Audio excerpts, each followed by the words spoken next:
প্রথমেই বলি, প্রতিবেদনের হেডলাইনটি আমার দেয়া নয়।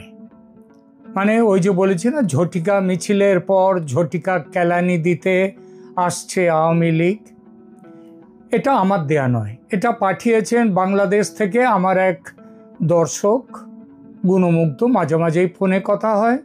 বয়স যতটা জেনেছি 30-এর কোঠায়। ঝটিকা মিছিলের কথা তুলে জানতে চাইছিলাম বিষয়টি নিয়ে, যে ঠিক কি বলতে চাইছে সে। তখনই সে বলেছিল, এখন ঝটিকা মিছিল চলছে আওয়ামী লীগের, এরপর চলবে ঝটিকা কেলানি। আমি জানতে চাইছিলাম, কেলানি মানে তো পেটানো, তাই না? আর পেটানো শব্দটি অশ্লীল নয়, কিন্তু কেলানি একটি অপশব্দ। আমি কি তোমার এই কথাটির বদলে পেটানি বা পিটানি শব্দটা ব্যবহার করতে পারি? সে আপত্তি করলো, বলল, না স্যার, কেলানি না বললে ঠিক বোঝানো যাবে না কি বলতে চাইছি আমরা বা কি করতে চাইছি। তাছাড়া কেলানি মানে তো পিটানি দেয়া নয়। অভিধান মতে কেলানি মানে কোনো, এটা অপশব্দ ঠিকই, তবে এর মানেটা হচ্ছে মারা নয়, ছাল ছাড়ানো। এখন আমরা ঝটিকা মিছিল করছি, খুব শিগগির ঝটিকা পদ্ধতিতে এই ছাল ছাড়ানো প্রক্রিয়ায় নামব। রাজাকারের নাতিপুতিদের বুঝিয়ে দেব আওয়ামী লীগ কি জিনিস। এরপর সে আমাকে বুঝিয়ে বলল, বাংলাদেশের অভ্যন্তরে আওয়ামী লীগের সদস্য সমর্থকরা এখন কি ভাবছে। আমি জানতে চাইলাম, এই যে তুমি আমাকে বলছো এসব কথা, নিশ্চয়ই দেশের মধ্যেও আরও কাউকে না কাউকে বলছো, এতে তোমাদের বিপদ হবে না? বিপদের ভয় মানুষের কেটে গেছে, মানুষ এখন বেপরোয়া, জবাব দিল ছেলেটি। একটু থেমে আবার বলল, এই মুহূর্তে আমাদের মধ্যে যত না ভয়, তার চেয়ে বেশি ভয় ওদের। ওরা কোথায় পালাবে, ওরা কোথায় যাবে যদি আওয়ামী লীগ ফিরে আসে, আর আওয়ামী লীগ তো ফিরে আসবেই। তো এটা ওরাও বুঝতে পেরে ওদের ঘুম হারাম হয়ে গেছে। আমরা এখন ঝটিকা মিছিল করছি, কিন্তু ওদের গায়ে হাত দিচ্ছি না। তবে এই অবস্থা আর বেশি দিন চলবে না, খুব শীঘ্রই আমরা ওদের গায়ে হাত দেব এবং ওই ঝটিকা কেলানি দেওয়ার অভিযানে নামব। এত ক্ষমতা আছে তোমাদের? আমার অবিশ্বাসী প্রশ্ন শেষ হওয়ার আগেই ছেলেটি বলল, আপনি কি তোমাদের বলতে যদি আওয়ামী লীগের কথা ভেবে বলেন, তাহলে ভুল করছেন। আমরা মানে শুধু আওয়ামী লীগের কর্মী সমর্থক নই, আমরা মানে আমাদের সঙ্গে সমস্ত দেশের সাধারণ মানুষ। তারা অতিষ্ঠ হয়ে গেছে এই আমলে। আপনি আমাদের ঝটিকা মিছিলগুলো দেখেছেন নিশ্চয়ই। আমরা 100-200 মানুষ নিয়ে নামছি প্রথমে রাস্তায়। যেই রাস্তায় নেমে স্লোগান দিচ্ছি, জয় বাংলা, জয় বঙ্গবন্ধু, মানুষ অমনি হাতের কাজ ফেলে ছুটে আসছে, দাঁড়িয়ে যাচ্ছে মিছিলে, মিছিল পেরিয়ে যাচ্ছে হাজারের পর হাজার। ওরা আওয়ামী লীগের কর্মী বা সমর্থক নয়, জীবনে হয়তো আওয়ামী লীগকে ভোটও দেয়নি অনেকে, তবু আসছে মিছিলে, কারণ ওরা জানে যে দেশটা সর্বনাশ করে ফেলেছে এরা, এবং যত দিন যাবে সর্বনাশ আরো বাড়বে। ওরা জানে যে এজন্য ওদের গ্রেপ্তার করবে পুলিশ, জেলে ভরে দেবে, তবু ওরা ভয় পাচ্ছে না। কি বলবেন এসব ঘটনাকে? ইউনূসের অবৈধ সরকারের অন্যায়, অনাচার, দুর্নীতি, দেশ বিরোধী কাজ আর মুক্তিযুদ্ধ বিরোধী ভূমিকা মানুষকে ভেতরে ভেতরে এতটাই নড়িয়ে দিয়েছে, খেপিয়ে দিয়েছে এই সরকারের বিরুদ্ধে, যে যাই ঘটুক না কপালে, ওদের শেষ দেখার জন্য পাগল হয়ে উঠেছে মানুষ। ভয় কাটলে আর ভয় থাকে না, ভয়টা চলে গেলে মানুষ সাহসী হয়ে যায়। সেই সাহস দেখছে আজ সারা দেশ। কদিন আগে কেউ ভাবতে পেরেছিল, কয়েক মাস আগে, যে আওয়ামী লীগ এইভাবে সংসদ ভবনের বাইরে হাজার হাজার মানুষ নিয়ে মিছিল করবে? ভেবেছিল যে সারা ঢাকা আওয়ামী লীগের কণ্ঠস্বরে কেঁপে উঠবে? ভাবেনি। পুলিশ হয়তো 2 দিন বা 4 দিন তেমন কোনো ব্যবস্থা নেয়নি তোমাদের মিছিলের বিরুদ্ধে। কাল যদি তারা ব্যবস্থা নেয় তখন কি হবে? আমি সতর্ক গলায় বললাম, কিন্তু এর উত্তরে ছেলেটি যা বলল শুনে অবাক হয়ে গেলাম। সে বলল, ভয় এবং সংকোচ কেটেছে পুলিশেরও স্যার। ওরা তো দেখেছে, শুনেছে, জেনেছে বিপ্লবের নামে গত বছর পুলিশের ওপর কি অত্যাচার হয়েছে, এখনো হচ্ছে। এখনো পুলিশ কর্মীদের তাদের বাড়ির মানুষের ওপরও অত্যাচার হচ্ছে, পুলিশের মুখে কোনো কথা নেই, কথা বলতে পারছে না, এখনো হচ্ছে।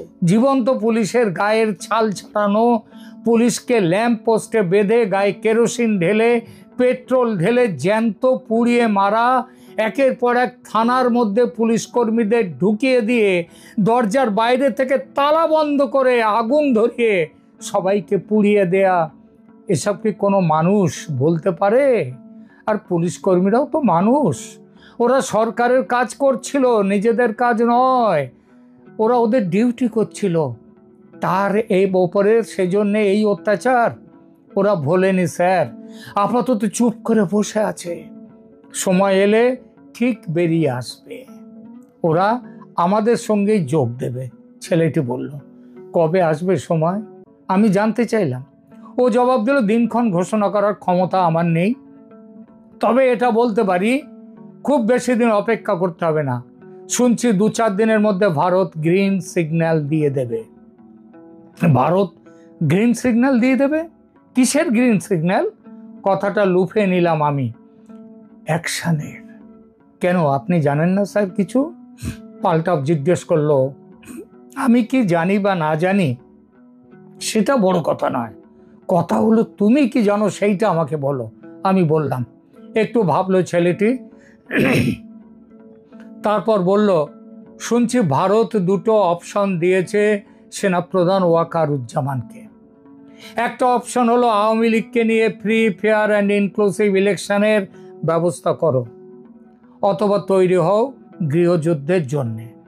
ইলেকশন হলে ইলেকশন হবে আওয়ামী লীগকে নিয়ে, নইলে ইলেকশনও হবে না, এবং তৈরি হও গৃহযুদ্ধের জন্যে।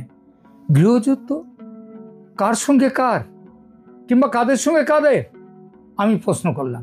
একটু ভাবলো ছেলেটি, তারপর বলল, মুক্তিযুদ্ধের পক্ষের সঙ্গে মুক্তিযুদ্ধ বিরোধী যে পক্ষ তাদের। আমি বললাম, অত ইয়ে করে আড়াল করে বলো না, একটু সহজ করে বলো। আওয়ামী লীগ বনাম আওয়ামী লীগ বিরোধী রাজনৈতিক শক্তি, এই তো? না, অনেকটা তাই বটে, তবে পুরোটা তা নয়। মুক্তিযুদ্ধের পক্ষের শক্তি বলতে আওয়ামী লীগও তার দলীয় জোট বোঝায় বটে, তবু ওর বাইরেও বহু দলীয় রাজনীতির সঙ্গে জড়িয়ে না থাকা বহু মানুষ এগিয়ে আসবে, তারা আসছে। নিরস্ত্র সাধারণ মানুষ কি সশস্ত্র নিরাপত্তা বাহিনী ও সশস্ত্র গুন্ডা মব বাহিনীর বিরুদ্ধে লড়াইতে জিতবে? আমার অবিশ্বাসী প্রশ্ন, সন্দেহ। ছেলেটি এবার হাসলো, বলল, জিতবে স্যার, ইতিহাস তো একথাই বলে, একথাই তো বারে বারে প্রমাণ করেছে ইতিহাস। আপনি কি বলেন? আপনি কি বলেন আমরা জিতবো না? মানুষ জিতবে না? মানুষের লড়াই জিতবে না? টেলিফোনের কথা আপাতত ওখানেই শেষ। আর আমি বসলাম জলের নিচে ডুবে থাকা হিমশৈলের অংশের মতো বাংলাদেশের দেখতে না পাওয়া আগুনের হিসাব নিকাশ করতে। যে আগুন দেখা যাচ্ছে না চোখে, কিন্তু ভেতরে ভেতরে খাক করে দিচ্ছে, জ্বলছে দাও দাও করে। সেই বনের আগুন নয়, এটা মনের আগুন।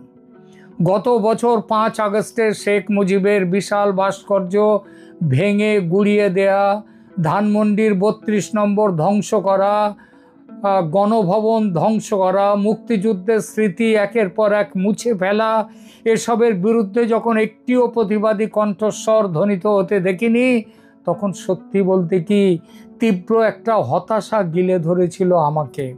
মনে হচ্ছিল এত শক্তিশালী, এত ঐতিহ্যশালী আওয়ামী লীগের কর্মী সমর্থকরা কি কর্পূরের মতো উধাও হয়ে গেল?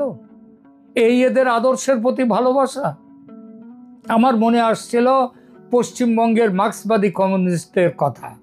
কয়েক বছর আগে যাদের অনুমতি না পেলে গাছের একটি পাতা পর্যন্ত নড়তে পারতো না, আজ তাদের দুরবস্থা দেখলে মায়া হয়।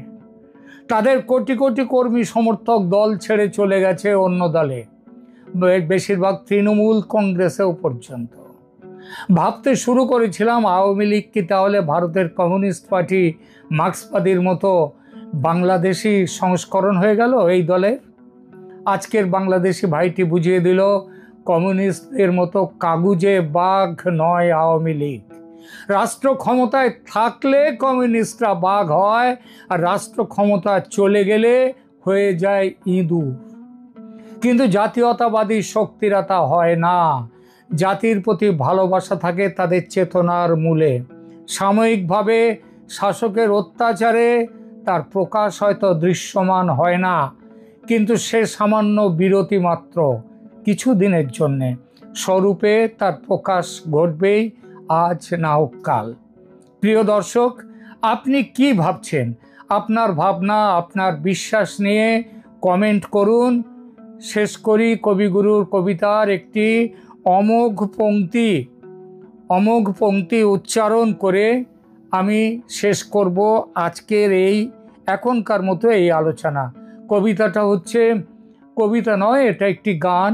ওদের বাঁধন যতই শক্ত হবে ততই বাঁধন টুটবে, মোদের ততই বাঁধন টুটবে। ওদের যতই আঁখি রক্ত হবে মোদের আঁখি ফুটবে, ততই মোদের আঁখি ফুটবে। আজকে যে তোর কাজ করা চাই, স্বপ্ন দেখার সময় তো নাই।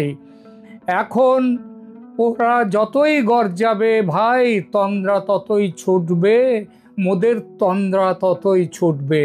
ওরা যতই গর্জাবে ততই তন্দ্রা ছুটবে মোদের। ভাঙতে যতই চাবে জোরে, গড়বে ততই দ্বিগুণ করে। যতই রাগে মারবে রে ঘা, ততই যে ঢেউ উঠবে। ভরসা না ছাড়িস কবু, জেগে আছেন জগৎ প্রভু। ধর্ম যতই দলবে ততই ধুলায় ধ্বজা লুটবে।